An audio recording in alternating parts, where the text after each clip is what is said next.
को इस गद्दी के आशीर्वाद की जरूरत है। मान समाज के एक एक घर को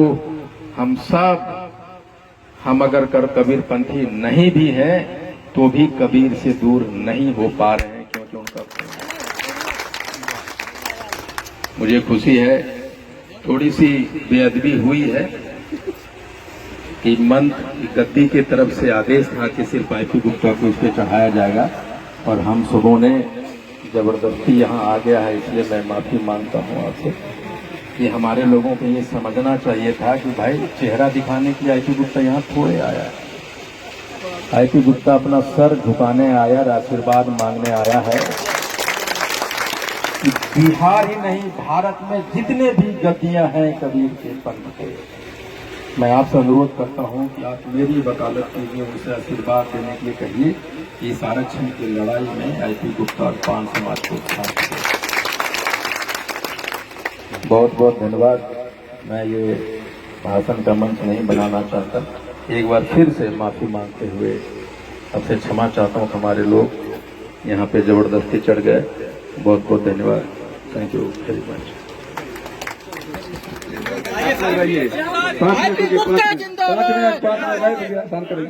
बोलिए सदगुरुदेव की जय। आज हमारे नेताजी आज जिस विषय पर हम लोगों को चर्चा देने के लिए आए हैं, पूरे भारतवर्ष में 6743 जाति है। कितना? 6743 जाति। आज यह इस मंच से जो हमारे नेताजी का आह्वान निकला, इस मंच पर चढ़ने का अधिकार नहीं था हमें। हम लोगों को छोटे छोटे टुकड़े टुकड़े में बांट करके आज शिक्षा पर अधिकार देख लीजिए किनका है, आज केंद्र पर अधिकार देख लीजिए किनका है। हम लोग 87% में है। कितना?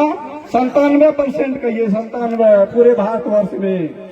आज 97% में हम लोग हैं। हम लोग 10 जगह भी मौजूद नहीं है। हम लोगों की स्थिति इतना दयनीय है।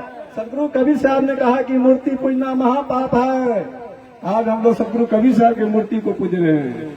आज हम लोग शूद्र समाज से आते हैं। हम लोग 97% में है। आज कोसी जोन की ताकत होनी दिखाना चाहिए वर्ग केंद्र में, हमारे पास कितना ताकत है। लेकिन आज स्थिति है इस समाज की, हम अपने महापुरुषों को भूल गए हैं। आज हम अपने महापुरुषों को याद नहीं करते हैं। आज हम याद करते हैं राम जी को, हनुमान जी को। आज अयोध्या जी में मंदिर का निर्माण हुआ है ना, वहाँ 208 मूर्ति बना हुआ है। अयोध्या जी पहले साकेत नगरी के नाम से जानते थे। भगवान बुद्ध का वहाँ तपस्थली था, वो अयोध्या जी पहले नहीं था। अब तो बुद्धिजीवी लोग आया है, धरती पर हम लोगों को पीछे धकेल दिया है। हम लोगों को छोटा जाति में क्यों बांटा?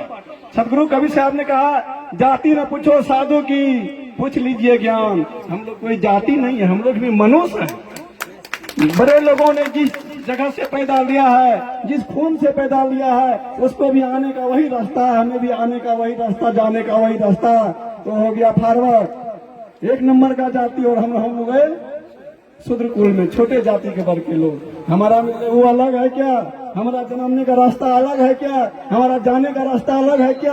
आज हम लोग कम बुद्धि के चलते, आज हम लोगों के पास में विवेक नहीं है। इसी विवेक के चलते आज हम लोगों में सामाजिक भावना गलत हो गया। भाई में प्रेम नहीं है, आपस में प्रेम नहीं है। कई दलों में हमको बांटा गया। आज हम लोगों का आरक्षण छीना गया। आप लोगों को पता नहीं चलेगा कि आरक्षण क्या है। जिसको आरक्षण है 50 नंबर रहेगा, उसको किसी विषय में उसका बेटा मास्टर डॉक्टर बनेगा। आज आपका बेटा को 100 का 100 नंबर लाना पड़ेगा, तब मास्टर डॉक्टर चपरासी का नौकरी होगा। ध्यान से सुन लीजिए, आरक्षण का पता सबको नहीं है। ओबीसी एसटी के पता किसको है? पूछिए, किसी को नहीं है। आप लोगों को क्या दिया गया? लिखित रूप में हमारा नाम काट करके इस पन्ने से हटाया गया है। आज भगवान राम को पूजवाना चाहता है। आज सदगुरु कबीर साहब, रेदास, डॉक्टर भीमराव अम्बेडकर का कहीं मंच लगता है क्या?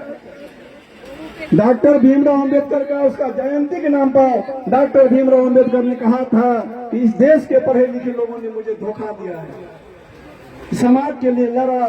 लेकिन आज हम अपने महापुरुषों को भूल गए हैं। जिस महापुरुषों ने देश का कोई कल्याण नहीं किया है, उस महापुरुष का हम आदर करते हैं। हमारे आईपी गुप्ता जी ऐसे समाज सेवी नेता, कहिए कि हमारे इस शूद्र कुल में एक भगवान बनकर के आज आया है इस समाज को बदलने के लिए। आज हम लोग इनका कदर नहीं करेंगे, इनका आदर नहीं करेंगे, यह समाज का धरोहर नहीं होगा। बड़ा बड़ा उदार हृदय से इस मंच से चढ़ करके आज भाषण हो रहा है। हम लोगों को एक जगह बैठने का मौका, एक जगह खाने का मौका, आज हम लोग छोटा छोटा जाति में बांट करके एक जगह बैठने का हम लोग को अभी स्वाभिमान नहीं था। आज सदगुरु कबीर साहब का देन है, संत रविदास का देन है, और पूरे भारतवर्ष के ये महान नेता शूद्रकुल में डॉक्टर भीमराव अम्बेडकर, आज हम लोग चोला पहन कर हमारे सरनाम में बाबा साहब को जुड़ा है, लेकिन Baba Saheb doctor Bhimrao Ambedkar coat tie में पूरे भारतवर्ष में बाबा कहलाया। आज उन्हीं के अधिकार पर, उन्हीं के बताए हुए नियम पर पूरे भारतवर्ष का शासन चल रहा है। आज ऐसे ऐसे महापुरुषों का हम लोग नाम नहीं जानते हैं, ज्यादा समय को नहीं गंवाते भी हम साधु समाज की तरफ से।